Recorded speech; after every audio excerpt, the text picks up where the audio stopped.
Vai, baby! Oh, yeah! Ele é bom demais, tio. Já tá gravando? É meu material de meio de vida.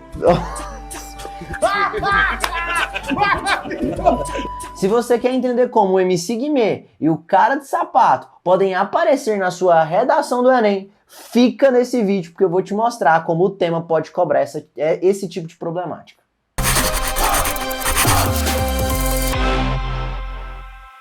Bora, meu povo! E o tema que eu selecionei pra gente inaugurar o nosso quadro é o tema que envolve influenciadores digitais. Já pensou como que isso pode aparecer na sua redação do Enem?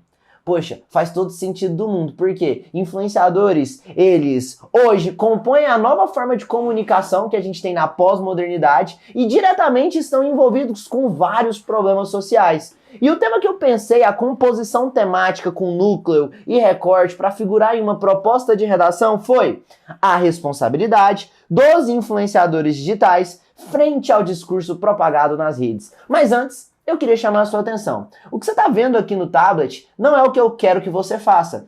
Eu até coloquei um emoji bem representativo de uma pessoa vomitando. Por quê? Porque essa chuva de ideias, que é o que a maioria de vocês fazem antes de começar uma redação, não vai contribuir para a eficiência do seu texto. Na verdade, 80% do que você seleciona para compor essa chuva de ideias, esse brainstorming, você não usa no seu texto. Então, a partir de agora, eu vou, é claro, fazer essa análise com vocês, te mostrar as inúmeras possibilidades, mas eu vou te mostrar o que eu quero que você faça no dia do seu Enem. E o que eu quero que você faça no dia do seu Enem tá aqui, ó. Se chama projeto de texto. E para projetar uma redação, você tem que responder as perguntas certas. Não adianta perder tempo. Projeto de texto é em 15 minutos, é em 10 minutos. Chuva de ideias, você fica lá refletindo, tentando selecionar a melhor tese, buscando um perfeccionismo utópico na sua redação. Ser perfeccionista é o que toma o seu tempo. Querer encontrar a melhor tese sempre é o que toma o seu tempo. Mas sem mais delongas, vamos para a prática. Vamos falar do tema que eu selecionei para vocês. Gente, a responsabilidade dos influenciadores digitais frente ao discurso propagado nas redes. Presta bastante atenção. O núcleo desse tema, aquilo que você não pode deixar de falar de jeito nenhum, tá aqui, ó. Responsabilidade dos influenciadores digitais. Se você deixa de falar disso, muito provavelmente você vai fugir do tema da redação. Então, a responsabilidade dos influenciadores passa a ser o limite que você tem para desenvolver aquela redação. Beto, eu posso falar de outro influenciador que não digital? Não, não pode. Agora, presta bastante atenção. Frente ao discurso propagado nas redes, isso é o que eu chamo de recorte, que limita o desenvolvimento desse núcleo. Então eu tenho um limite e eu tenho um recorte dentro desse limite. Ou seja, se você não falar do discurso ou das redes, muito provavelmente você vai tangenciar esse tema. Então, a partir de agora, presta bastante atenção nessas variáveis. Beto, quais variáveis? Influenciadores digitais, discurso e responsabilidade. Porque necessariamente para a gente problematizar esse tema, a gente vai pensar na ligação entre o influenciador e o seu discurso. E o que liga o influenciador ao seu discurso? A responsabilidade. Quando essa responsabilidade não se faz presente, ou seja, quando a gente não tem uma responsabilidade no discurso, necessariamente o efeito do discurso não está ligado, conectado ao influenciador. E aí, por vários motivos, a sociedade não atribui responsabilidade, não responsabiliza o influenciador, ou o influenciador sabe da sua responsabilidade, mas age de modo irresponsável, ou a gente percebe também a falta de responsabilidade como um todo. E aí, quando eu analiso essas perspectivas, eu encontro o problema do tema. Encontrei o problema do tema, eu tenho que ir atrás das causas, porque tese é causa, tese é causa, tese é a origem do tema. Então vamos encontrar de onde que surge essa falta de responsabilidade, vamos entender o porquê que o influenciador não é responsável com o seu discurso, tá? E aqui eu já vou dar um spoiler do projeto de texto. Olha como que fica o tema problematizado. Tá aqui para vocês, ó, a falta de responsabilidade. Esse a falta de é um mecanismo que eu utilizo para pegar um tema que é positivo e transformar ele em negativo. No caso, responsabilidade dos influenciadores digitais é bom. O que eu tenho que fazer? A falta de, a irresponsabilidade, a não responsabilização. E aí eu encontro os motivos para isso acontecer. Vamos lá, são vários motivos que eu elenquei aqui para vocês. O primeiro deles, a mentalidade capitalista. É óbvio que existe uma relação mercantil entre o influenciador e o discurso que ele propaga. Logo, Em uma tentativa de sobrepor os interesses lucrativos em detrimento da manutenção de um bem-estar social, tem-se um discurso irresponsável. Então, a partir do momento em que o influenciador quer aumentar o lucro que ele tem a partir daquele discurso, ele age com irresponsabilidade. Do mesmo jeito, o Estado, ele se envolve na problemática a partir do momento em que ele é responsável pelo ambiente digital. E se eu tenho um discurso irresponsável, significa que o Estado foi negligente. Ou se eu não responsabilizo o influenciador, significa que o Estado foi negligente. Vamos lá, Beto, especifique isso para mim, porque essas duas causas que você trouxe, até tá aqui com o azul mais escuro, são causas mais abrangentes. Ilustra isso para mim mais especificamente? Vamos lá. Primeiro, objetificação do usuário. Sabe por que o influenciador age com irresponsabilidade na internet? Porque você não é uma pessoa, você é um arroba, é um comentário, é um número no story dele. Ou seja, é muito mais fácil ser violento com um número, com um arroba, com um perfil, do que de fato com uma pessoa. Isso porque a gente observa um distanciamento na internet, um distanciamento empático. A empatia no meio digital é um ativo cada vez mais escasso. Então, se a gente não tem empatia na internet, é fácil de exercer a violência, certo? Por fim não, né? Além disso, nós temos também a idealização do influenciador. A objetificação do usuário é do influenciador para o usuário. Agora, presta atenção, o que você faz também para contribuir com que para contribuir para que o influenciador não seja responsável? Olha que massa. Do usuário para o influenciador, a gente idealiza o influenciador. Ou seja, cria uma imagem utópica daquele influenciador e o coloca em uma posição idealizada, uma posição de perfeição. Então, se esse influenciador é perfeito, se ele não erra, necessariamente o seu discurso tende a ser irresponsável, acima da ética e acima da lei. Entende o problema de idealizar? A idealização conta para o influenciador que ele de fato está em uma posição ideal. E você, em uma posição que o idealiza, não consegue perceber os seus defeitos. Então, sei lá, a Virgínia é uma influenciadora e a gente não consegue perceber que ela deve ser responsabilizada ou que até mesmo os atos dela são passíveis de responsabilização, afinal, tem defeitos. Porque o influenciador, ele também não te mostra todo o recorte da vida dele. Ele te mostra os pontos positivos e te mostra os pontos negativos que ele seleciona. E aí, necessariamente, você começa a acreditar que aquela vida é perfeita. Beleza? Vou continuar. Falha educacional, no sentido de que a escola não te ensina a se portar no ambiente digital. É muito doido isso, né? Porque você faz ensino fundamental, você faz ensino médio e a gente não tem nenhuma matéria que vai falar de relacionamento digital, relacionamento na internet, ou construção desses relacionamentos na internet. Então você sai despreparado do ambiente educacional para lidar no ambiente digital. E se a gente for parar para pensar também, o maior número de pessoas que ocupam esse ambiente digital esse maior número é composto por jovens, adultos, adolescentes que acabaram de sair da escola. E a escola não trabalha isso. A partir do momento em que a escola não te instrui digitalmente, você não tem habilidade para perceber como que seria um discurso responsável ou como responsabilizar alguém pelo seu discurso. Afinal, você não foi ensinado para isso. Tá? Terceirização da culpa por parte das plataformas. É engraçado, né? Como as plataformas digitais, principalmente relacionamento interpessoal, são geniais, né? O YouTube é genial. O YouTube criou uma plataforma de vídeo que ele não produz conteúdo. Quem produz é o YouTuber, é o trouxa. E aí o trouxa produz vídeo para alimentar a plataforma. E aí, consequentemente, a plataforma estimula uma falsa sensação de liberdade irrestrita. E aí eu acho que eu posso falar o que eu quero. Por quê? Porque a essência da plataforma é promover esse discurso a todo custo. E aí dá voz para pessoas que, por distorcerem a liberdade de expressão, rompem com a dignidade de outras pessoas. Lembra do caso do Monark?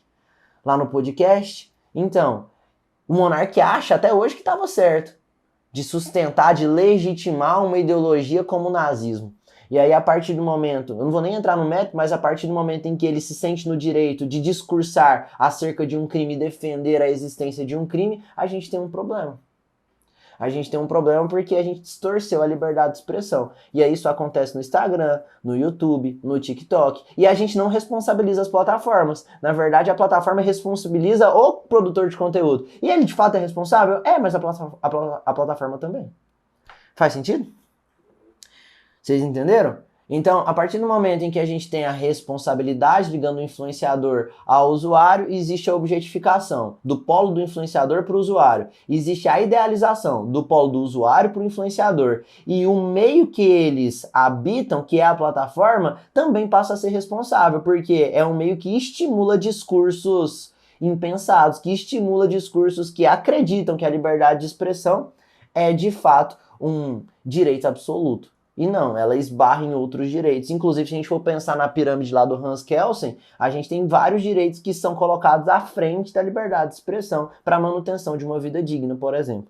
Beleza? Falha legislativa, tô continuando. Falha legislativa no sentido de que a legislação, ela existe, mas não é aplicada, né? Código Civil, Código de Defesa do Consumidor, Marco Civil da Internet, Lei Geral de Proteção de Dados, todas essas legislações existem para regulamentar as nossas relações com os influenciadores no meio digital. No entanto, não são aplicadas na prática, Beto, porque um dos principais motivos é a carência infraestrutural.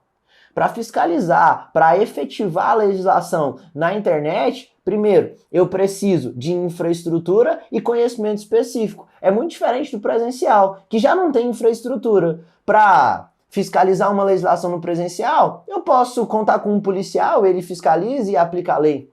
Agora, no digital, um policial não basta, ele tem que ter o conhecimento, ele tem que ter o computador, ele tem que ter o sistema.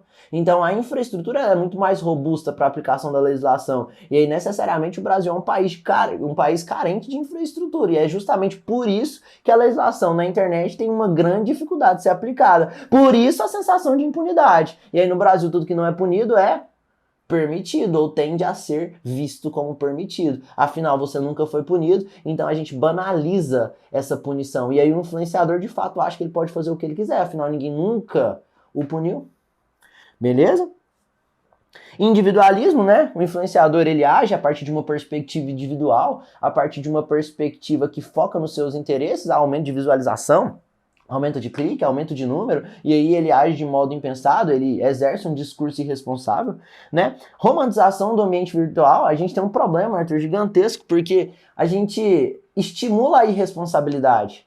Porque vocês, a gente, a sociedade, romantiza o ambiente virtual. A gente dá lastro para discurso irresponsável. Porque você acredita que você vai ver um vídeo e vai ficar rico. E aí tem pessoa que vende o vídeo para você ficar rico. Afinal, a gente dá lastro para isso.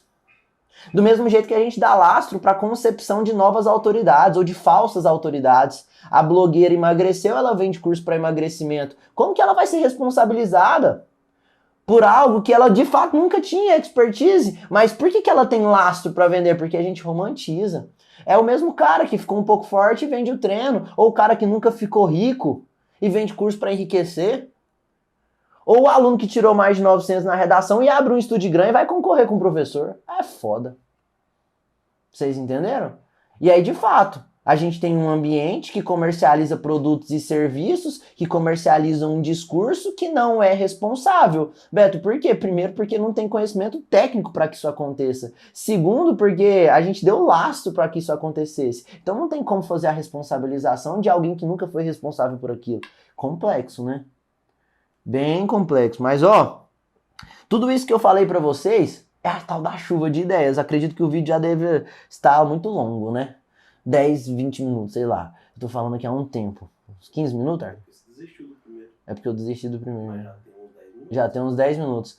E aí, tudo isso que eu tô te explicando aqui, tudo não, né? 80% você não vai usar na sua redação. O que você vai usar na sua redação? Seu projeto de texto. E eu vou preencher esse projeto de texto com vocês rapidinho. Olha lá, vamos lembrar do que eu acabei de discutir? Tema problematizado. A falta de responsabilidade dos influenciadores digitais frente ao discurso propagado.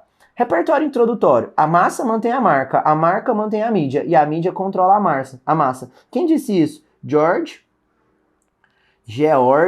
Orwell. Um escritor inglês. Beto, como assim? Ó, a massa mantém a marca mantém a mídia. E a mídia controla a massa. Nesse tema, quem é a mídia? O influenciador. E a massa, aquele que é afetado pelo discurso. Vou trocar para você perceber. Você compra um tênis da Nike. A Nike paga o Naldo. O Naldo te manipula. para você comprar da Nike, a Nike pagar o Naldo e o Naldo te manipular. E aí, quem tá no controle da situação o tempo todo? O Naldo. Você entendeu? Faz muito sentido, não faz? A massa mantém a marca mantém a mídia controla a massa. Agora, Beto, por que isso acontece? Por que o Naldo não é responsável com o discurso dele? Bora lá. Primeiro motivo. Tese 1. Objetificação do usuário. Trouxe a objetificação do usuário como uma das justificativas? Beleza. Agora, explica pra mim o porquê que a gente objetifica o usuário. Ué, pode ser por uma carência empática, no sentido de que a empatia é um ativo cada vez mais escasso na internet. E o que isso causa? Isso causa uma indiferença para com um discurso responsável. Ou seja, o influenciador, ele não te enxerga como uma pessoa justamente porque a empatia na internet é um ativo escasso. Qual que é o efeito disso pro tema da redação? É que o influenciador tá cagando pra você. Ele tá cagando pra você. Beto, comprova isso pra mim. Nossa, tem um monte de repertório pra gente usar, mas quando eu penso em objetificação, dá pra gente conectar com uma teoria marxista que tem o nome de reificação, que nada mais é do que a objetificação daquele que produz e daquele que consome. Você é só um produtor, você é só um cliente, você é só um cara que coloca a porta num Ford, você é só o cliente do Ford. Se eu vou vender o Ford para você ou para pessoa X ou para pessoa Y, não importa, desde que eu venda o Ford. Se é a pessoa que está colocando a porta é o João, não importa. O que importa é que a porta seja colocada. Se o João arrancar o braço colocando a porta, no outro dia vai ter a Maria. Vocês estão entendendo? Essa é a objetificação. Eu não consigo te enxergar para além da sua humanidade. Beto, isso pro D1, né? Sim. E pro D2, vamos lá? Vou colocar a falha legislativa. Como assim, Beto? É a lacuna da legislação. A existência de uma lei que não é aplicada na prática. A partir do momento em que a gente tem uma lei que foi teorizada, mas que não foi executada, essa lei é falha. E por que isso acontece? Ah, porque a gente tem um déficit infraestrutural. Lembra?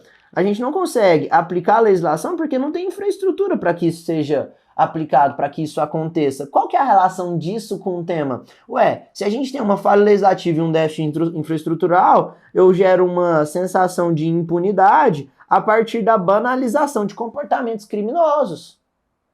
Então, a impunidade no Brasil traz a falsa sensação de que o crime está permitido. E aí um repertório para isso, nesse caso, pode ser o Marco Civil da internet. Certo? Agora, vamos pensar na intervenção? Agente para objetificação pode ser o Ministério da Ciência, Tecnologia e Inovações? Pode, né? Ele é responsável por esse campo virtual. Ação para essa explicação. Que explicação? Carência empática. Gente, carência empática é comportamento. Como que a gente muda comportamento? Com instrução. Quando você era um garoto, uma garota mal criada, mal criado, o seu pai te deixava de castigo. Para quê? Para te instruir. E aí é justamente essa medida que a gente vai usar, a instrução, por meio de campanhas, palestras, por meio de oficinas, por meio de uma ação conjunta com as redes sociais, não sei, tá? Finalidade para isso. A finalidade é para ligação, olha lá a ligação com o tema, para indiferença. Então ele vai instruir para quê? Para trazer relevância para o assunto, para trazer importância para a discussão, certo? Aqui, o agente para falha legislativa. Se eu tenho uma lei que não é aplicada, significa que o governo foi falho. Logo, se o governo é falho, eu não posso usar um órgão do próprio Poder Executivo. Eu vou usar o Ministério Público, que é responsável pela pressão do governo, que é responsável pela pressão para que o governo comece a agir. Então, ali, se eu tenho um déficit infraestrutural, na explicação, olha, a minha ação vai ser fornecer o quê? Infraestrutura. Fornecer ferramentas para a fiscalização, né? ferramentas para aplicação da lei, ferramentas para punição. Olha lá, a ligação era impunidade, logo a finalidade passa a ser punição. Gente, fez a introdução, fez os desenvolvimentos e também fez a intervenção, resolvendo os dois problemas. Vocês estão entendendo o que é projetar um texto? Não é tão simples quanto vocês imaginavam, certo? Não é só chegar num papelzinho e colocar sua chuva de ideias. Se você gostou desse vídeo, primeira coisa que você vai fazer é dar o seu like. Segunda coisa que você vai fazer é se inscrever no canal. Tem uma galera que está assistindo que não é inscrita. Inscreva-se, porque isso me ajuda. E terceira coisa, se você gostou dessa aula, você vai pirar no 1 por dia, que é um curso que eu tenho mais de 110 aulas como essa, analisando o tema, fazendo o projeto de texto com base em uma proposta de redação. Dá para você assistir um tema de hoje até o Enem. Bora? O link tá na descrição. Te espero lá. Agora, você que ficou até o final do vídeo, percebeu como o MC Guimê e o Cara de Sapato, que são influenciadores, contribuem para a persistência de alguns problemas sociais? Caso apareça isso na sua prova do Enem, eu tenho certeza que o 900 mais já é nosso. Um abraço, tchau, tchau.